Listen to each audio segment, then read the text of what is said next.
There's a massive new push in the Senate right now that could put hundreds more dollars in your Social Security check every single month, and most people have no idea it's happening. I'm talking about the most significant expansion of SSI and SSDI benefits we've seen in decades. And if you're currently receiving benefits or you know someone who is, this could be life-changing money we're talking about here. Now, I've been helping seniors navigate Social Security for over 12 years, and I can tell you that what's happening in Washington right now is unprecedented.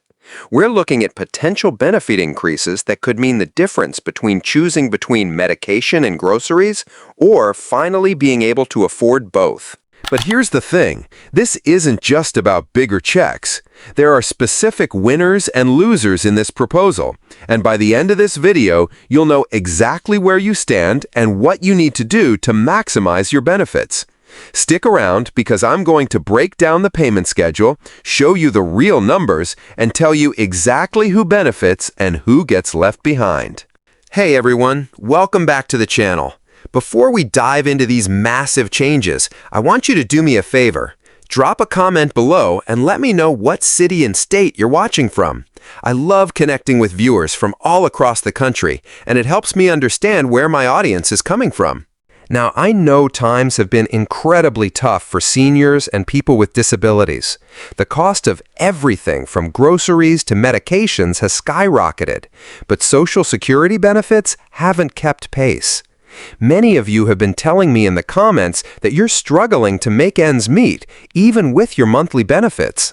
That's exactly why today's topic is so crucial.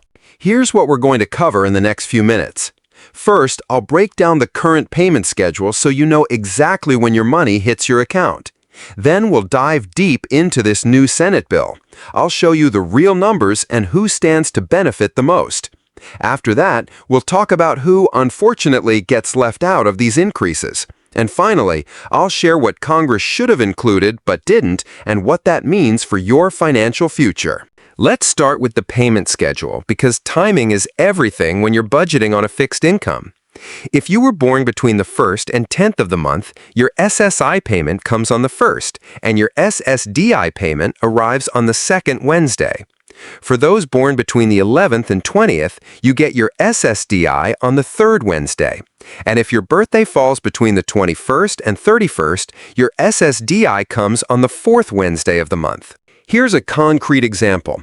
Let's say you're receiving $1,200 in SSDI and you were born on March 15th. Your January payment would arrive on Wednesday, January 15th. Your February payment comes on Wednesday, February 19th. It's that predictable pattern that helps you plan your monthly expenses.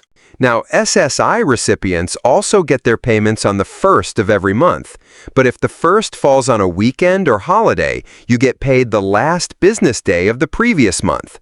So your January SSI payment actually arrived on December 31st, 2024. Now let's talk about the big news. This Senate proposal could mean serious money for millions of Americans. We're looking at the Social Security 2100 Act getting renewed attention, and the numbers are staggering. First, the winners. If you're currently receiving SSI, you could see your monthly benefit increase by up to $300 per month. That's $3,600 extra per year. For a single person currently receiving the maximum SSI of $943 per month, this could bump you up to over $1,240 monthly. SSDI recipients aren't being left out either. The proposal includes eliminating the 5-month waiting period for benefits, which means if you become disabled today, you could start receiving benefits immediately instead of waiting nearly half a year. That's potentially $6,000 to $8,000 you wouldn't lose while waiting. Here's another huge win. Married couples on SSI would see their benefit penalties reduced. Right now, if you're married and both receiving SSI, you get penalized and receive less than 2 single people would. This bill would eliminate much of that marriage penalty, potentially putting an extra $200 to $400 per month in your household. And here's something that will help everyone. The proposal includes changing how Social Security calculates cost of living adjustments. Instead of using the current inflation measure, they'd use the CPIE, which better reflects what seniors actually spend money on. This could mean COLA increases that are 0.2 to 0.5 percentage points higher each year.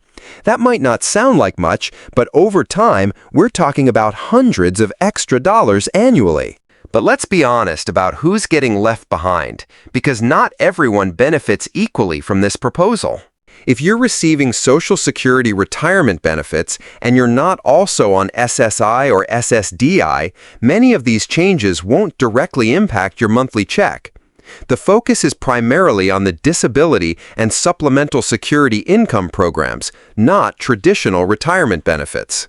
Higher income earners who become disabled will see some benefits, but the biggest gains go to those at the lower end of the income spectrum. If you had a high-paying career and become disabled, your SSDI increase might be minimal compared to someone who was earning less. Here's another group that misses out: people who are currently working but haven't yet claimed benefits. While future retirees might eventually benefit from the COLA calculation changes, they won't see immediate relief like current beneficiaries will. And unfortunately, undocumented immigrants, even those who've paid into the system for years, remain completely excluded from these benefits. That's millions of people who've contributed but can't access the safety net. Now let me tell you what Congress should have included but didn't, and why these omissions matter for your financial security. First, they should have eliminated the marriage penalty entirely, not just reduced it.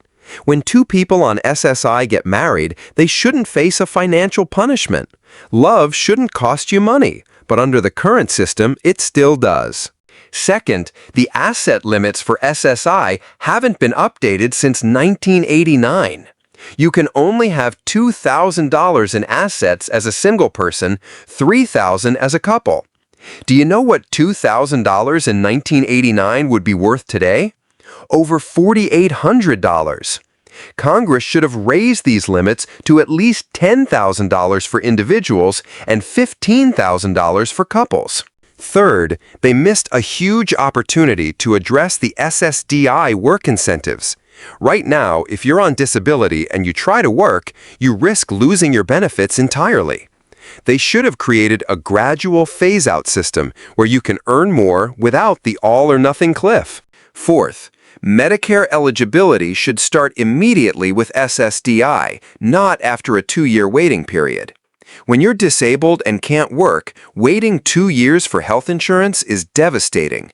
This could have been fixed. And finally, they should have addressed the fact that Social Security benefits are taxed. For many seniors, you're paying taxes on money that was already taxed when you earned it. That's double taxation, and it's wrong. Let me quickly recap what we covered today. We looked at the current payment schedule so you know when to expect your money. We broke down the new Senate proposal and saw that SSI and SSDI recipients could see significant increases. We're talking hundreds of dollars per month for many people. We also identified who, unfortunately, gets left behind in this proposal. And we discussed what Congress should have done but didn't, from eliminating marriage penalties to updating asset limits that haven't changed in over 3 decades. Here's what you need to do right now. First, if this video helped you understand these changes, hit that like button. It really helps the channel reach more people who need this information. Second, make sure you're subscribed with notifications turned on because Social Security news changes rapidly, and I'll keep you updated on every development. And most importantly, drop a comment below. Tell me how these potential changes would impact your life. Are you on SSI or SSDI? Would an extra $300 per month make a difference for you? I read every single comment and often use your questions for future videos. Next week, I'm going to break down exactly how to appeal a Social Security denial, the step-by-step process that could mean the difference between getting benefits and getting rejected. You won't want to miss that one. Thanks for watching, and I'll see you in the next video.